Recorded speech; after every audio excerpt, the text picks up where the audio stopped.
Pada tahun 2004, pasangan suami istri, Bayu dan Mira, tengah berada di puncak kebahagiaan mereka. Setelah pernikahan yang bahagia dan kelahiran putra sulung mereka, Rian, kebahagiaan itu terasa lengkap. Mereka adalah pasangan muda yang penuh semangat dan cinta, tinggal di sebuah rumah sederhana namun penuh kehangatan di sebuah kota kecil di Indonesia. Bayu bekerja sebagai seorang guru di sekolah dasar, sementara Mira adalah seorang perawat di rumah sakit setempat. Kehidupan mereka berjalan dengan damai dan penuh harapan, terutama setelah mengetahui bahwa mereka akan segera menyambut anak kedua mereka. Kehamilan kedua ini membawa harapan baru bagi mereka, meskipun tantangan yang mereka hadapi tidaklah sedikit. Ketika Mira hamil anak pertama mereka, Rian, ia harus menjalani operasi sesar. Proses tersebut berjalan lancar dan Rian lahir dengan sehat. Namun, pengalaman itu meninggalkan bekas pada Mira dan Bayu.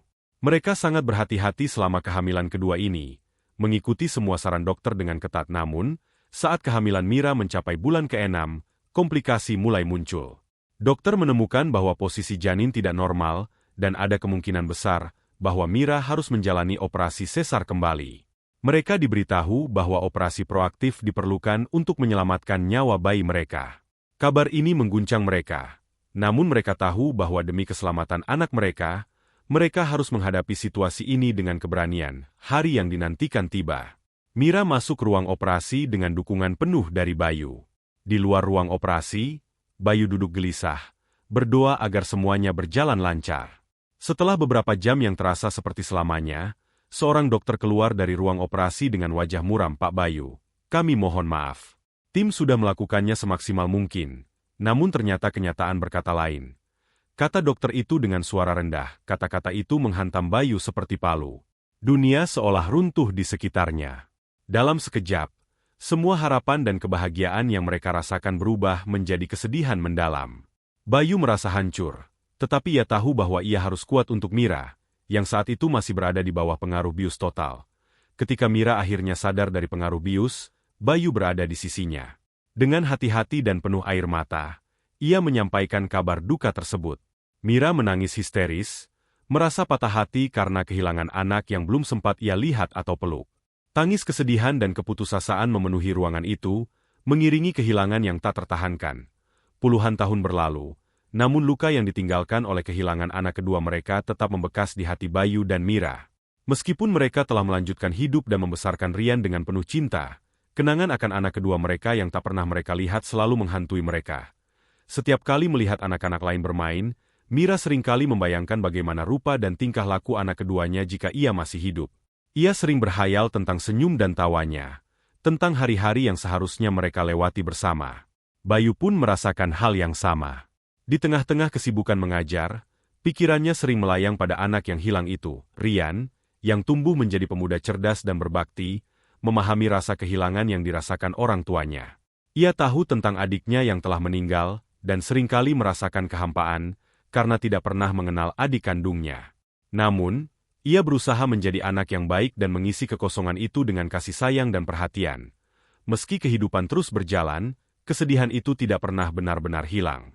Setiap tanggal ulang tahun anak kedua mereka, Bayu dan Mira selalu merasakan duka mendalam.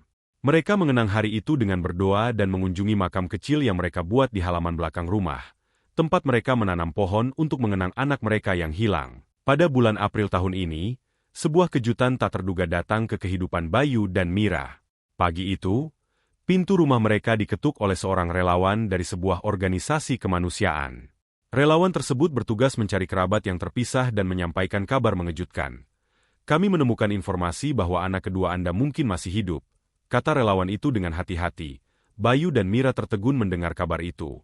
Mereka tidak tahu harus berkata apa. Mereka hanya bisa menunggu dengan cemas dan penuh harap untuk mendapatkan informasi lebih lanjut. Selama beberapa minggu berikutnya, relawan tersebut bekerja tanpa lelah untuk mengumpulkan informasi dan memastikan kebenaran kabar itu. Bayu dan Mira juga membantu dengan memberikan semua data yang mereka miliki, meskipun perasaan mereka penuh dengan ketidakpastian. Setiap hari mereka berdoa agar kabar ini benar dan mereka bisa menemukan anak mereka yang hilang. Pada pertengahan Mei, Bayu dan Mira menerima telepon yang mengubah hidup mereka selamanya. Polisi menghubungi mereka dan mengonfirmasi bahwa seorang pria bernama Arif, yang tinggal di Bandung, adalah anak kandung mereka yang hilang. bagaimana bisa anak yang telah dinyatakan meninggal kini ditemukan hidup? Polisi menjelaskan bahwa setelah ayah angkatnya Arif meninggal pada tahun 2023, ibu angkatnya yang berusia 80 tahun memutuskan untuk menceritakan rahasia asal-usulnya. Ibu angkat Arif khawatir bahwa setelah ia meninggal, tidak ada yang akan merawat Arif dan ia tidak ingin meninggalkan dunia dengan membawa rahasia besar itu.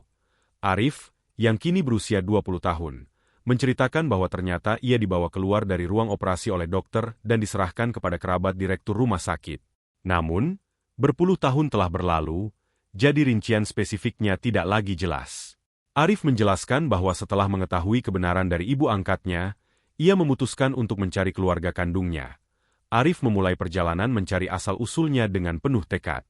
Ia merasa ada kekosongan dalam hidupnya yang hanya bisa diisi dengan menemukan keluarga kandungnya. Arif mengungkapkan bahwa setelah mengetahui kebenaran dari ibu angkatnya, ia merasakan antara kebingungan dan harapan. Ketika saya besar, saya selalu merasa ada yang hilang. Saya ingin tahu siapa saya sebenarnya dan dari mana asal saya. Kata Arif, dengan bantuan pamannya dan bantuan polisi, pencarian itu membuahkan hasil dalam waktu 7 bulan. Prosesnya tidaklah mudah. Banyak malam yang ia habiskan dengan berdoa dan berharap bahwa suatu hari ia akan menemukan keluarganya. Pada akhirnya, semua usaha dan doa itu terbayar. Arif merasa lega dan bahagia ketika polisi mengonfirmasi bahwa ia adalah anak kandung Bayu dan Mira. Ia merasakan kehangatan dan harapan baru, meskipun masih ada perasaan canggung dan ketakutan tentang bagaimana keluarganya akan menerima dirinya.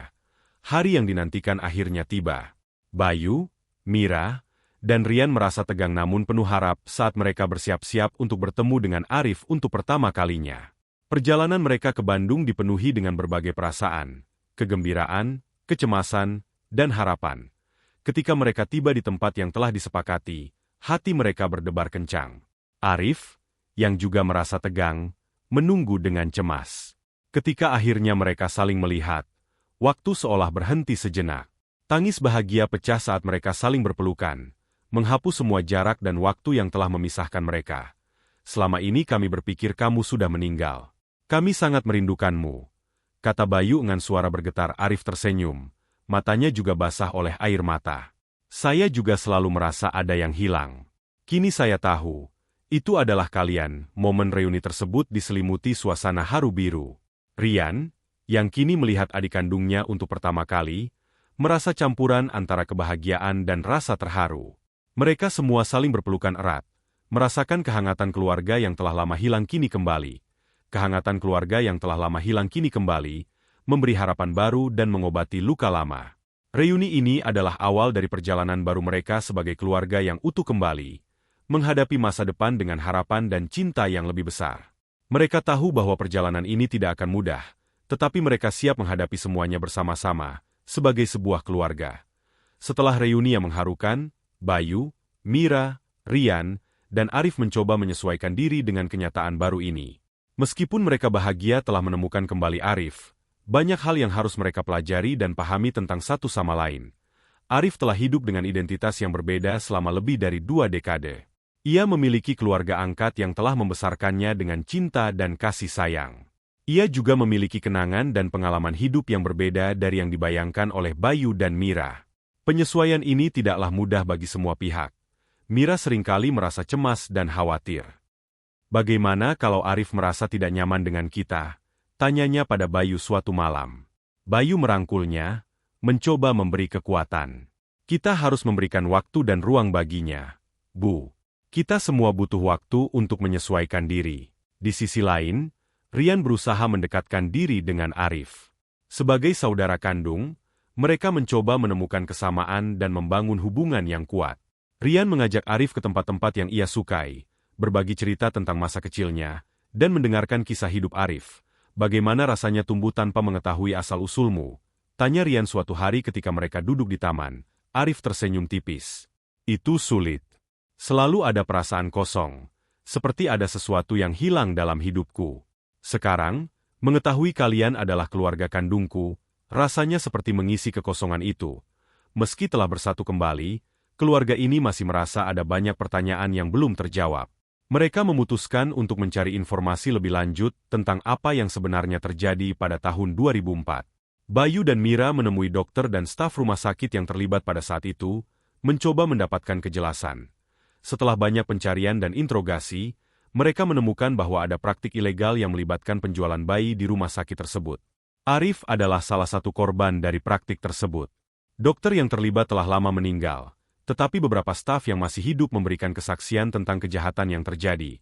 Dengan bukti yang mereka kumpulkan, Bayu dan Mira memutuskan untuk membawa kasus ini ke ranah hukum. Mereka ingin keadilan bagi Arif dan memastikan tidak ada keluarga lain yang mengalami penderitaan serupa. Kasus ini mendapat perhatian media dan masyarakat, membuka mata banyak orang tentang praktik gelap yang terjadi di beberapa rumah sakit. Seiring berjalannya waktu, keluarga ini menemukan ritme baru dalam hidup mereka. Rian dan Arif menjadi lebih dekat, berbagi ikatan persaudaraan yang kuat. Arif, yang sebelumnya merasa tidak memiliki akar, kini menemukan tempatnya dalam keluarga yang penuh cinta. Ia memutuskan untuk tinggal dekat dengan orang tua kandungnya dan memulai kehidupan baru sebagai bagian dari keluarga Bayu dan Mira. Setiap momen bersama menjadi lebih berarti bagi keluarga ini. Mereka belajar untuk menghargai setiap detik kebersamaan dan merayakan setiap pencapaian kecil dalam hidup mereka. Meski masa lalu penuh dengan kesedihan dan kehilangan, masa depan mereka dipenuhi dengan harapan dan cinta yang tak terbatas. Ini adalah rumah nenekmu, kata Mira suatu hari ketika mereka berdiri di depan rumah tua yang indah. Arif merasa hangat melihat tempat itu, seolah ia menemukan potongan-potongan puzzle yang selama ini hilang. Selain itu, Arif juga belajar banyak tentang adat dan tradisi keluarga yang selama ini tidak ia ketahui. Tetangga dan teman-teman mereka turut merasakan kebahagiaan dan kehangatan yang terpancar dari keluarga ini. Banyak yang menawarkan dukungan dan bantuan untuk memastikan Arif merasa diterima. Kehidupan baru ini juga memberi Arif kesempatan untuk merajut mimpi-mimpinya. Dengan dukungan keluarga, ia mulai mengejar minatnya di bidang seni. Arif sangat menyukai melukis, dan Bayu serta Mira sangat mendukung keinginannya. Kamu punya bakat besar, nak. Ayah dan ibu akan lakukan apapun untuk mendukungmu, kata Bayu saat melihat lukisan Arif. Dengan semangat baru, Arif mendaftar ke sekolah seni dan mulai mengejar pendidikan formal di bidang tersebut. Ia menemukan kegembiraan dalam setiap goresan kuas, merasa bahwa akhirnya ia menemukan jalannya. Namun, perjalanan mereka tidak selalu mulus. Ada masa-masa sulit di mana konflik dan perbedaan pendapat muncul. Proses penyesuaian tidak selalu berjalan lancar, terutama ketika menghadapi kenangan pahit dari masa lalu. Suatu hari, saat makan malam, terjadi perdebatan antara Arif dan Rian karena pandangan mereka yang berbeda. Bagaimana bisa kamu tahu apa yang terbaik untuk keluarga ini? Kata Rian dengan nada tinggi. Arif, merasa tersudut, menjawab dengan marah. Aku juga punya hak di sini. Aku bagian dari keluarga ini sekarang. Bayu dan Mira mencoba menenangkan keduanya, mengingatkan bahwa mereka semua sedang belajar dan perlu bersabar satu sama lain. Masa-masa sulit itu mengajarkan keluarga ini tentang pentingnya memaafkan dan memahami satu sama lain. Mereka belajar untuk saling mendengarkan dan menghargai perasaan masing-masing. Perlahan, mereka menemukan cara untuk bekerja sama dan mengatasi perbedaan. Mira sering mengadakan sesi keluarga di mana mereka bisa berbicara dari hati ke hati. Dengan setiap tantangan yang berhasil mereka atasi, keluarga ini semakin kuat. Mereka mulai merencanakan liburan keluarga, merayakan ulang tahun bersama, dan melakukan aktivitas yang mempererat ikatan mereka. Suatu hari, mereka mengunjungi pantai tempat Bayu dan Mira sering pergi saat muda. Kami ingin menunjukkan tempat ini padamu, Arif. Di sini, kami banyak membuat kenangan indah. Ucap Bayu pada anak bungsunya. Arif merasa senang bisa menjadi bagian dari momen-momen berharga ini. Ia menyadari bahwa meskipun mereka kehilangan banyak waktu, mereka masih bisa menciptakan banyak kenangan baru bersama. Seiring berjalannya waktu, keluarga ini menemukan kebahagiaan yang mereka kira telah hilang. Mereka menerima masa lalu dengan segala kesedihannya dan fokus pada masa depan yang cerah. Arif, yang kini menjadi seniman terkenal, sering mengadakan pameran seni. Keluarganya selalu hadir dan mendukung setiap langkahnya. Setiap karya yang ia ciptakan tidak hanya menggambarkan bakatnya, tetapi juga perjalanan hidupnya yang penuh liku. Pada akhirnya, keluarga ini berhasil melalui banyak cobaan dan menemukan kebahagiaan yang sesungguhnya. Mereka menyadari bahwa meskipun hidup tidak selalu berjalan sesuai rencana, cinta dan kebersamaan adalah yang terpenting. Dengan itu, keluarga Bayu dan Mira melanjutkan perjalanan hidup mereka, lebih kuat, lebih bersatu, dan lebih penuh harapan dari sebelumnya. Mereka tahu bahwa apapun yang terjadi, Cinta mereka akan selalu menjadi fondasi yang kokoh. Dalam setiap pameran seni yang Arif adakan, terdapat satu lukisan yang selalu mencuri perhatian banyak orang. Lukisan itu menggambarkan sebuah keluarga yang saling berpelukan di tengah taman bunga. Warna-warni bunga di sekelilingnya menggambarkan kebahagiaan dan harapan yang melingkupi keluarga tersebut. Bagi Arif, lukisan itu adalah cerminan dari perjalanan hidupnya yang penuh liku hingga menemukan kebahagiaan sejati bersama keluarga kandungnya. Suatu hari, seorang kritikus seni mendekati Arif saat pembukaan pameran. Lukisan ini sangat menyentuh. Apa yang menginspirasi Anda membuatnya? Tanya sang kritikus. Arif tersenyum dan menjawab, ini adalah kisah hidup saya. Perjalanan panjang untuk menemukan keluarga yang hilang dan merajut kembali ikatan yang sempat putus. Bagi saya, ini lebih dari sekadar lukisan. Ini adalah kenangan yang terlukis. Dalam perjalanan hidup barunya, Arif juga menemukan teman-teman baru yang mendukung dan memahami perjalanannya. Salah satu temannya, seorang seniman bernama Dika, sangat menginspirasi Arif dengan semangat dan dedikasinya terhadap seni. Dika, kamu tahu tidak, hidup ini seperti lukisan yang belum selesai. Kita tidak pernah tahu hasil akhirnya, tapi setiap goresan yang dibuat membawa kita lebih dekat ke tujuan kita. Kata Arif suatu hari saat mereka bekerja di studio seni. Dika mengangguk setuju. Meskipun banyak kebahagiaan yang rasakan, bayang-bayang masa lalu masih kadang menghantui Arif.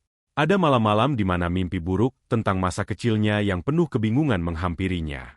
Namun, setiap kali itu terjadi, ia selalu bisa mengatasinya. Masa lalunya memang tidak jelas, namun ia yakin masa depannya dengan keluarga kandungnya adalah hal paling berharga yang pernah ia miliki. Demikianlah sebuah kisah penuh makna yang bisa kita ambil pembelajaran di dalamnya. Semoga kisah ini bisa memberikan nilai positif bagi penonton sekalian. Terima kasih telah menonton video ini sampai akhir. Sampai jumpa di kisah-kisah inspiratif lainnya. Jangan lupa like, subscribe dan tinggalkan jejak kalian di kolom komentar.